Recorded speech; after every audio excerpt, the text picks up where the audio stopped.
Such beauty there is in feeling intricately woven into the whole.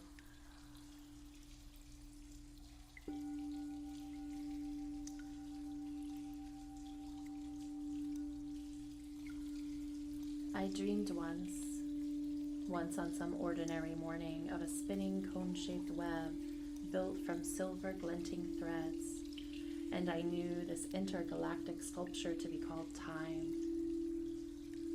I crawled like a mother web weaver, spider to and fro, nesting in centuries long gone and not yet born worlds.